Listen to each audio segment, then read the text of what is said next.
Selamat pagi Bapak Ibu jemaat dan simpatisan. Puji Tuhan sudah memimpin kita memulai hari yang baru ini. Marilah kita awali hari kita dengan merenungkan firman Tuhan. Sebelumnya marilah kita berdoa. Terima kasih Tuhan untuk istirahat yang baik semalam. Pimpin kami untuk menyongsong hari baru yang Tuhan sediakan bagi kami. Pimpin kami untuk menjalani hari baru kami di bawah tuntunan Roh Kudus. Pakai firman-Mu yang akan kami baca dan renungkan bersama untuk menuntun setiap langkah hidup kami bersama Tuhan. Dalam nama Tuhan Yesus kami berdoa, amin.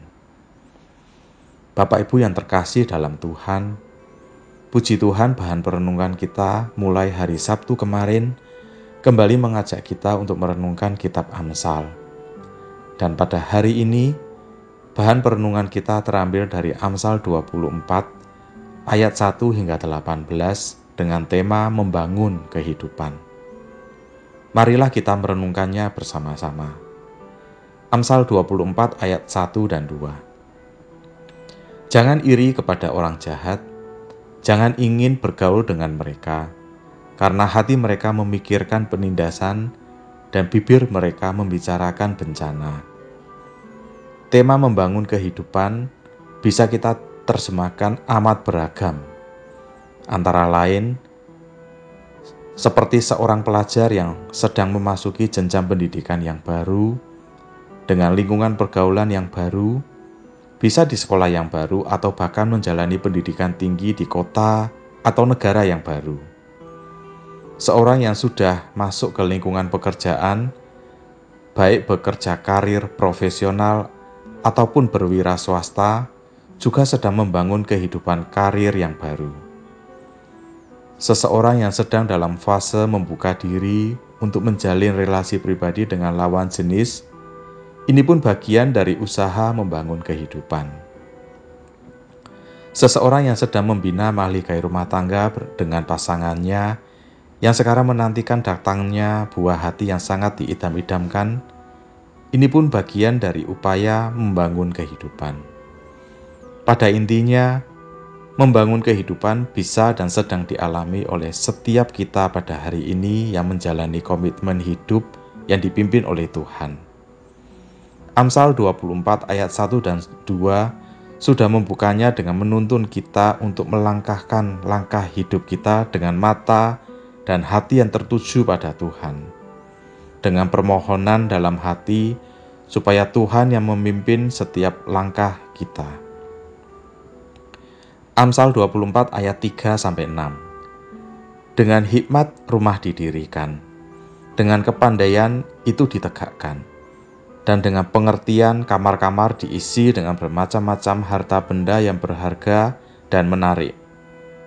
Orang yang bijak lebih berwibawa daripada orang kuat, juga orang yang berpengetahuan daripada orang yang tegap kuat. Karena hanya dengan perencanaan engkau dapat berperang, dan kemenangan tergantung pada penasehat yang banyak. Ada banyak tokoh dalam Alkitab yang bisa kita ambil keteladanannya, tatkala mereka dengan hikmat Tuhan bekerja dengan tekun sambil terus memohon berkat dari Tuhan. Mari kita bandingkan dengan Kejadian 30 ayat 25 hingga 43. Bapak Ibu sangat saya sarankan untuk bisa membacanya nanti. Kejadian 30 ayat 25 hingga 43.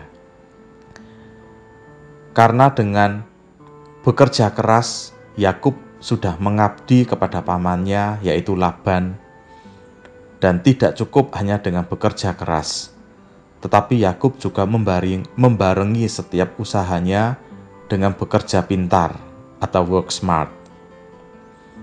Zaman sekarang kita kerap kali mendengar istilah work smart, tapi melalui pengalaman pengabdian Yakub kepada Laban, kita belajar bahwa work smart harus diawali dahulu dengan work hard atau bekerja keras. Ini mungkin bisa menjadi panutan bagi anak-anak muda yang baru memasuki dunia kerja.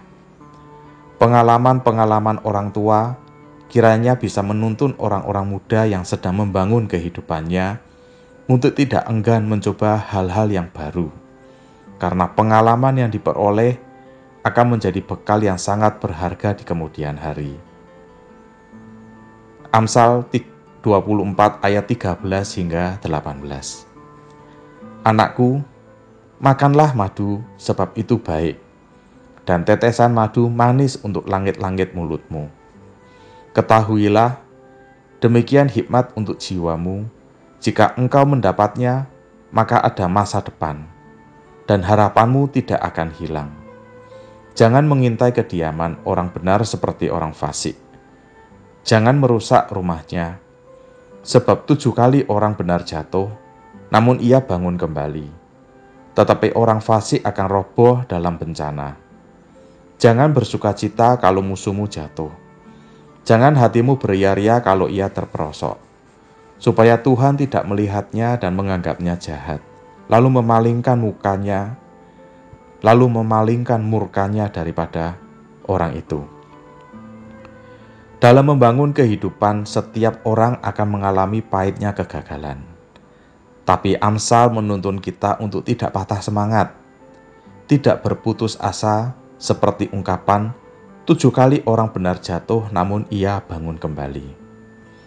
Kegagalan bukan akhir dari segalanya. Berharap kepada Tuhan, akan tiba waktunya kemurahan Tuhan dinyatakan dalam hidup kita, orang-orang yang memberi hidupnya dipimpin oleh Tuhan. Satu hal yang harus disertakan dalam setiap upaya membangun kehidupan adalah hidup yang berkontribusi. Saya percaya, tatkala kita memberi hidup dipimpin oleh hikmat Tuhan, apa yang sudah Tuhan karyakan melalui hidup kita, pengalaman akan pimpinan dan pertolongan Tuhan di dalamnya, hendaknya tidak kita simpan untuk kenangan pribadi saja, tetapi bisa kita bagikan kepada orang lain juga, supaya kemuliaan Tuhan boleh nampak dan nyata dalam kehidupan setiap anak Tuhan. Demikian perenungan kita. Marilah kita berdoa. Terima kasih Tuhan, firman-Mu menjadi panutan kehidupan kami dalam setiap upaya kami untuk membangun kehidupan. Tolonglah kami Tuhan untuk menjalani hidup kami di dalam pimpinan Tuhan, dengan bersandar kepada pertolongan Roh Kudus. Tuntun kami di setiap fase kehidupan kami untuk membangun kehidupan yang baik di dalam Tuhan. Dalam nama Tuhan Yesus, kami berdoa. Amin.